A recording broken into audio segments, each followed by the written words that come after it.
Now, when I say quickly, I mean get started quick. Okay. You don't want to move quick at a dog, particularly not a Springer, because they're so prone to get in. They'll be real tough-minded, but then as you move quick at them, they start to dribble. So it's kind of a tricky play there to know what to do. Okay, now that mattered to him because he laid down, he at least sat where you want. Now just leave your dog.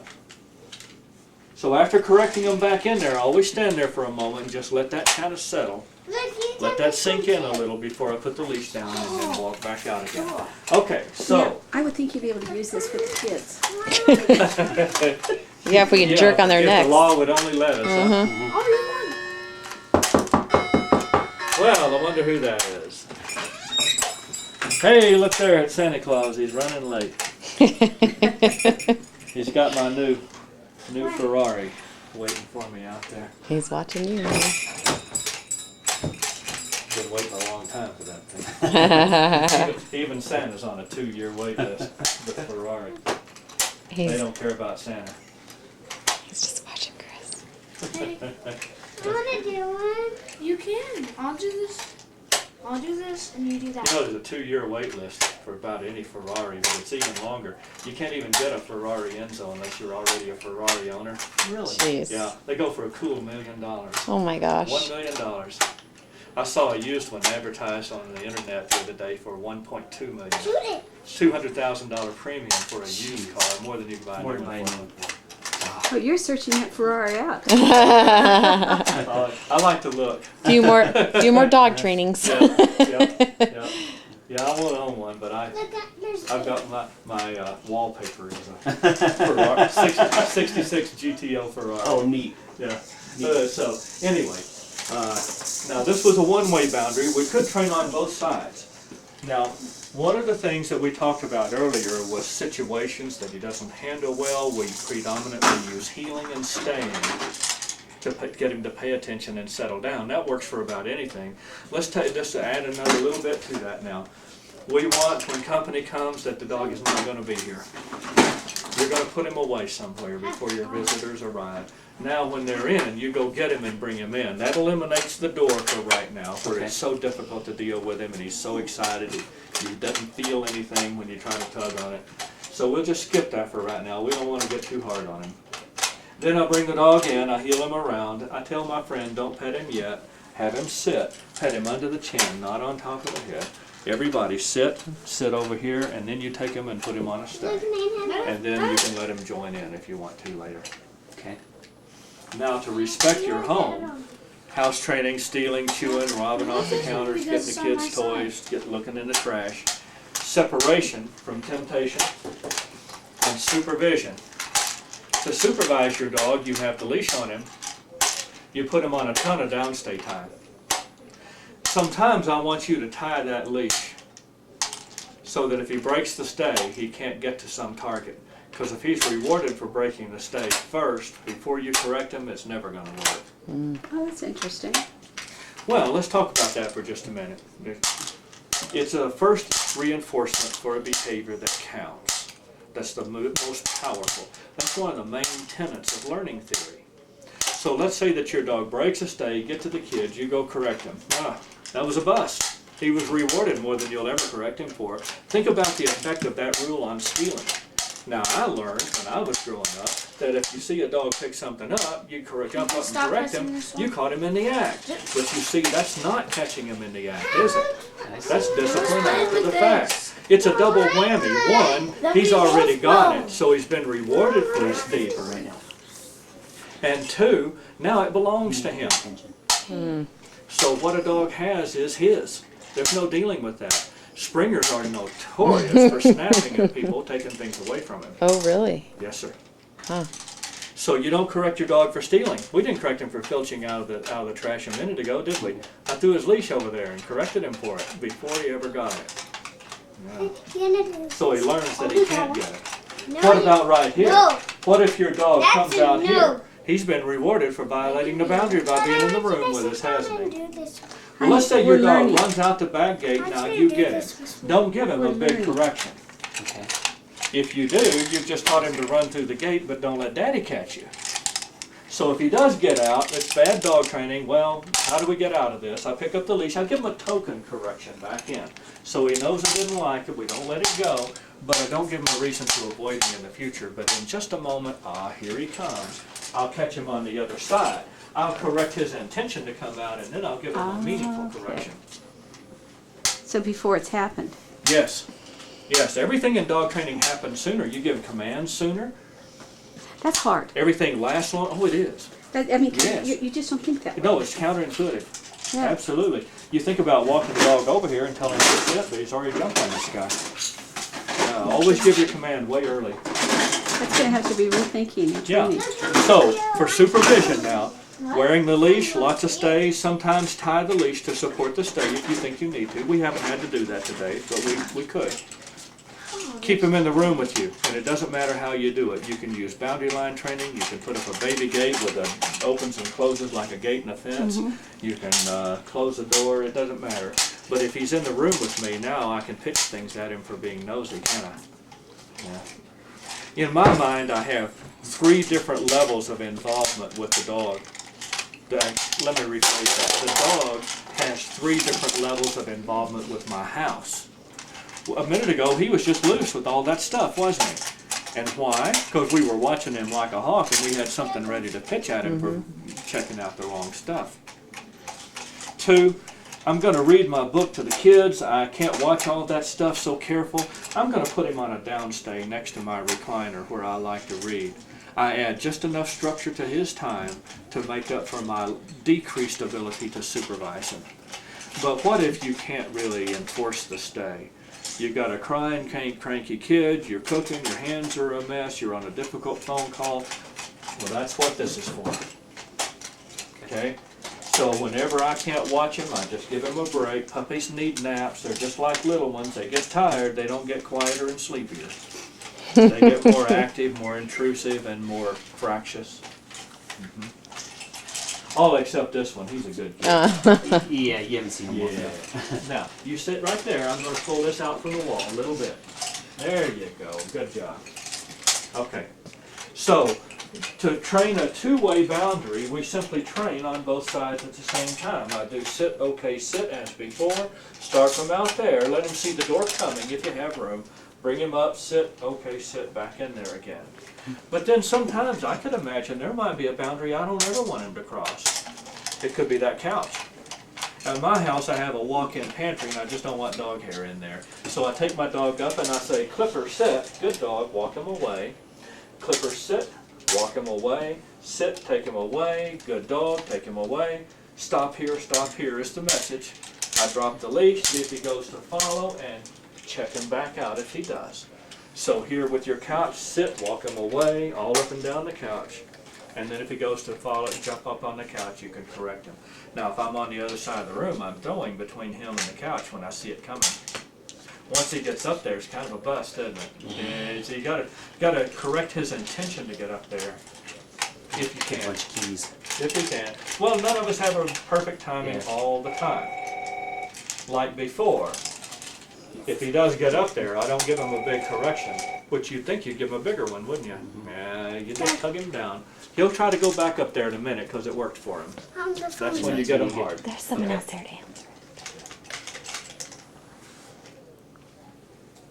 One way, two way, and I guess we could call them no way boundaries. He's looking pretty tired. So there you are, all trained up and ready to go. When you get him home tonight, take him first to go to the bathroom, and then give him a good workout with the training. Keep him under command as much as you need to, but let him know he brought his training home with him. When he's in his crate, he should not be wearing any equipment at all. In fact, I'd like you to do a little training in your crate. If we were to use a command and fill in the blank on this statement, I want my dog to blank in the crate, it would be stay, wouldn't it? I want my dog to stay in the crate.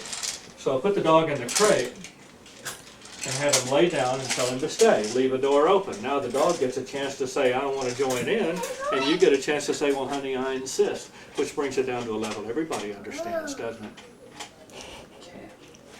And then I'm going to put him in the crate, tell him to lay down and stay, and I'll close the door. And if he sits up, it's a broken stay, isn't it? And you do that long, quiet, slow break of stay correction, which we really haven't had a chance to do today. That's like the have we? Kleenex, wasn't it? That was the. Well, the Kleenex, that was jigging on the collar. You just Yeah. pull But the that break bucket of out stay there. is a very quiet, slow pull, a little side to side. He lays down, you correct him a little longer till he's relaxed. Nice, slow, quiet correction. Now, when we're not home all day, should we keep him in a room instead of his kennel? Like a laundry room or something? We were keeping him in his kennel. You can crate a dog for 1 hour for each month of his life plus 1, with a maximum of 10 or 12 hours. How long are you gone during the day? Well, I was going back like 1 or 2 times a day, so probably 4 hours at a time. That's okay. Now here's the thing, we can crate them all day, we can crate them all night, but we can't do both. So if we're going to crate them during the day, which I think is a great idea, because Okay. you leave him in a room, he's probably going to panic. Right. Yeah. It makes noise. Then we need to get him out of the crate overnight. Well, now what? Well, I get a chain leash, a lightweight chain leash that he can't chew through, a buckle-on collar that he can't chew through. I attach it to the bed frame, wrap it around a few times to shorten it up. We practice downstays next to the bed, go up, put him on stays, busy yourself, so that when he thinks that when you go in the bedroom, his job is to lay right there, which in fact is the case. Okay. Now at bedtime, we go out and go to the bathroom, come in, hook him up, let him lay next to the bed on a short little tether. And then he can just sleep in the room with us. And eventually, he'll be off that. Okay. Yeah. Now I would like to see you boundary train him on his crate door. The worst thing we can do is come home, open the door, and let the dog out, which is the most natural thing in the Hey, world, Grace? especially if you're worried about him going to the No, bathroom. that goes back But there. getting so wound up is what causes him to need to go to the bathroom. That goes back there. That belongs to him. So what we're going to do is, Thank you. how do you boundary train when you can't go in with him and cross with him? You tell him to go to bed, and then it's, Jake, come, sit. Go to bed. Jake, come, sit. Go to bed. Jake, come, sit. Okay? What about your car? Have him sit on the seat. Jake, come, sit when he hits the pavement. Back in the car. Sit on the seat. Come, sit when he gets there. Okay. That's where it was. Now, when you come home, there's no leash or collar on the dog. I suggest that you just not let him out right away. Kick off your shoes, put on your jeans. Now, when I go over here, where the dog is in the crate, Watch I'm out, going Brady. to open the crate door a few inches and say, stay. A few more inches, stay. Remember, he's off leash. Stay. Now I squat down here, I block with this knee and this knee, and I reach in and put the leash and collar on the dog, and I tell him, stay for 3 minutes. One of the few times I'll have you put an excited dog on stay. Okay. And then come, sit, and guess what? Stay again for 3 minutes. Then you heel the dog outside, turning, stopping, do a sit stay while you circle the dog a couple of times, take him on out, okay? Okay. Judy, did you hear all that? Because that's the most important for you, probably. Say that again, I was kind of watching. Yeah, so take him out of there, I got that. okay? I got that part, but what was that Well, you have him sit when he comes out and stay again for 3 minutes. Okay. Then you heel the dog, turning and stopping. Okay. Sometimes I say stay and just do a little sit stay while I circle the dog, settle him down. It'll be hard because he's expecting something, isn't he? He has his own expectations. He thinks it's going to come back to another and get all wound up. It'll take you a week to get him expecting to come out of there more quietly. Do I turn to the left or do I turn to the right? Some of both. Why don't Some I of turn both. this way? Turning to the left, that's a great question, by the way. Turning to the left is more common. I usually start healing with right turns because they're easier and they get his attention. But it's the left turn that's more important to you. So, 3 minutes in there. 3 minutes here. 2 minutes there first. I know, 3 And here. 3 here. And then I'm going to be healing. And then healing and turning and stopping and a little sit stay as you take them outside. This means that I have to plan time and I can't just run in and run out. Okay. Well, when I come home and I let my dog out of the crate, I got an older dog, I got a younger dog. Actually, now they both are just loose in the house when I leave. But I used to come home and open the door and just let the dog out. But before that, I did the same thing I'm asking you to do. Once I ever come home, hi boys, how you doing? And I'd kick off the shoes and put my bag down and everything. And then I would go over and just open in the door and he'd come halfway out and stretch and get his toy and trot up the stairs, and no big deal. I don't make a big issue out of arrivals and departures. I don't act all happy that to see the day, because it just gets them mad. And it makes them anxious then when I leave them. And you think about a week, he'll be used to that, and then he'll Well, as know. much as you're coming home to let him out during the day, maybe not that long. Okay. Pretty quick. Dogs Okay. learn pretty quick. Okay. Yeah. All You're right. gonna be out of town for how long? 2 days. 2 days. Now, if he had to be in there for 8 hours, is he okay? If I were gone How from, old is he? Let's see, he's 19 weeks. So he should be able to be in there for about 6 hours. Okay. Now, some dogs can beat that, but I would be reluctant to ask them to do it. But Yeah, some that's dogs can do painful. better. Some dogs can do better than that.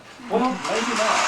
Maybe not. The more calm and relaxed he is, yeah, yeah. less he has to go. You know, if you ever have to give a speech, you know, you need to run down the hall.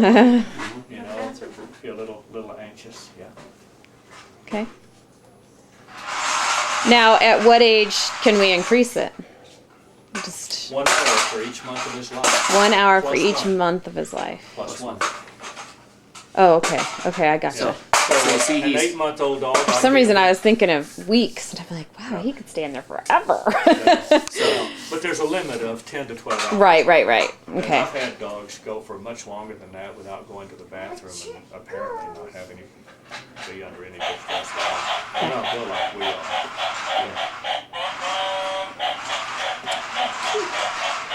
Funny thing. How'd you get that to make noise? So I diddle and fiddle until I figure it out. He's a diddler and a fiddler. Did you turn it off? The sound? Oh, really? But well, it got, let me put it this way, it got turned off somehow. I didn't turn it off. May I answer that? You bet.